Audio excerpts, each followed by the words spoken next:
हम सरकार को सभी किसानों की तरफ से ये निवेदन करते हैं कि वो हमारी इस समस्या के प्रति ध्यान दें, क्योंकि किसान जब खेती को शुरू करता है तो शुरू करते वक्त ही उसका 4-5 हज़ार का शुरुआत में वैसे ही खर्चा हो जाता है उसका अलग से। और जो ज़मीन वो लेता है किराए पर, उस ज़मीन का खर्चा तो अलग बात है। 2-5 हज़ार रुपये तो मामूली बात है, शुरुआत करने में ही उसके लग जाते हैं। और फिर अगर समय रहते उसको पानी नहीं मिलेगा तो फिर उसकी जो नुकसान हो जाएगा, उस नुकसान होने के बाद में वो कहीं का भी नहीं रहेगा। इसलिए सरकार से बहुत विनम्रता साथ हम बेनती करते हैं कि वो इस हमारी समस्या की तरफ ध्यान दें, क्योंकि ये कोई राजनीति नहीं है, ये तो किसानों की बात है। और किसानों के साथ में और भी बहुत सारा काम जुड़ा हुआ है। जैसे अपने बूंदी जिले की राइस मिलें हैं, उसको चलाने वाले, फिर उसके ऊपर कर्मचारी हैं जो आगे काम करने वाले हैं, तो बहुत सारा लंबा चौड़ा ये सिलसिला होता है जिससे आगे काम चलते हैं। तो इससे के लिए किसान ही नहीं पलते और लोग भी बहुत सारे इसके साथ में जुड़े हैं। मंडियों में बहुत सारे लोग उसमें उनको भी काम मिलता है।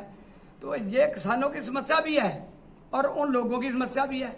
आप देखो कि पहले सोयाबीन की फसल इस क्षेत्र में किया करते थे हम, तो उसको क्या हो गया कि धीरे वो फसल जो है वो 1-2 पानी पड़ने के बाद में ही गलनी शुरू हो गई है। जहाँ उसका कोई ऐसा क्लाइमेट का फर्क पड़ गया है कि उसमें दाना जब आता है लास्ट में आकर के, तब वो बिल्कुल ही खर्चा पूरा क्या करना, कुछ भी नहीं मिलता उसमें। इसलिए जहाँ मजबूरी होगी किसानों की कि इस क्षेत्र में वो धान की फसल करेंगे तो ही वो अपने परिवार को पाल पाएंगे, और नहीं तो अन्यथा उनका बहुत बड़ा नुकसान हो सकता है।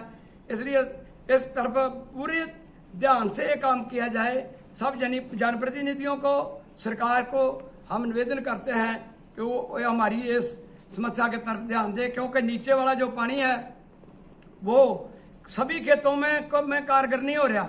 बहुत सारे खेतों में ऊसर पैदा करता जा रहा है, तो उससे और भी बहुत फर्क पड़ता है।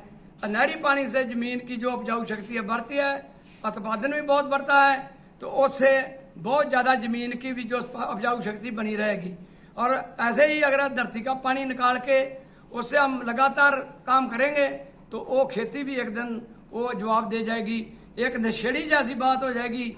आज की जो धरती है वो नशेड़ियों जैसी बनती जा रही है, क्योंकि उसमें दूसरा भी बहुत सारा इस्तेमाल हो रहा है दवाइयों का, और उसके साथ में अगर पानी भी अच्छा नहीं मिला तो वो दिन दूर नहीं है जब वो धरती बिगड़ जाएगी और किसी काम की नहीं रहेगी। इसलिए हम निवेदन करते हैं बार बार कि हमारे को किसी प्रकार का आंदोलन में क्यों धकेलते हो, क्यों किसानों का क्या काम यही रह गया कि आंदोलन करके पानी को ले, पानी भी अपना है। इसलिए ऐसा होना नहीं चाहिए कि उनको कोई ऐसा संघर्ष करना पड़े। वो अपने खेतों में अपना काम करें बड़ी खुशी से और बहुत बढ़िया तरीके से। वो इधर उधर भागते रहेंगे रोड के ऊपर तो खेत में काम फिर कौन करेगा और उन खेतों को कौन संभालेगा, और फिर तो वही बात रहेगी, ना घर का, ना घाट का, ना इधर का, ना उधर का, 2-2 मोर्चों पे कैसे चला जाएगा काम। तो इसलिए इसकी तरफ बहुत जरूरत है ध्यान देने की। इसमें किसी प्रकार की कोई वो पॉलिटिक्स या कोई राजनीति नहीं है, और ये हमारा किसानों का काम है।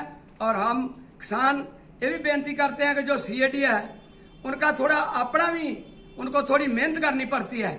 जो वो कह रहे हैं कि अभी नहरों के काम चल रहे हैं, तो नहरों के काम कहाँ चलेंगे। एक दिन की अगर तकड़ी बड़ी भारी बरसात पड़ गई तो जहाँ ही काम ठप हो जाएंगे, सब सामान वहीं पड़ा रहेगा। अभी मैं देख के आया हूँ कि वो कह रहे थे कि जहाँ पर वो काम चल रहा है वो काम अभी कल बरसात होने के बाद में सारा सामान वहाँ का वहीं पड़ा, कुछ भी नहीं हो रहा, सब ठप है काम।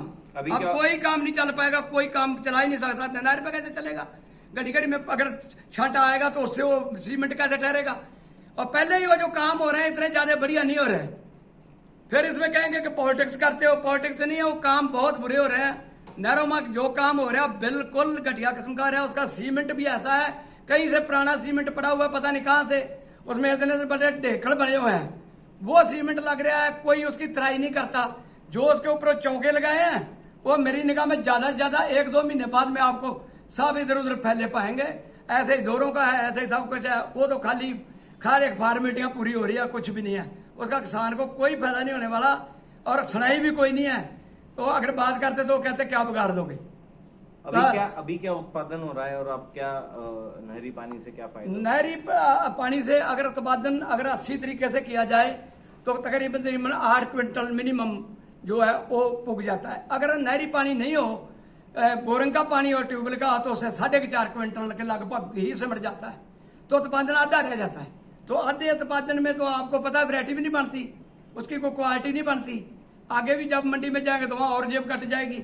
तो इसलिए नहरी पानी से जो सैनिक बनती है, जो अच्छा उसका वो बनता है, उसकी शान बनती है, वो वैसे नहीं बनती। तो इसलिए हम फिर बार बार वही बात निवेदन करते हैं कि हमारा किसी से कोई वो नहीं है, किसी प्रकार का कोई हमारी कोई दुश्मनी थोड़ी है किसी से। हम तो किसान है तो किसान ही है, तो हम अपनी बात इसी तरीके से कहते हैं, हमारा किसी से कोई लेना देना नहीं है। सरकार को चाहिए कि वो हमारी इस बात और इसको समस्या समझ के हमारी किसानों की और समस्या का समाधान करे। नमस्कार। नाम बताओ आपका? मेरा नाम दिलबाग सिंह, हम केशोरा पाटन के रहने वाले हैं और 45 साल से यहाँ पर हम रह रहे हैं। हाँ जी।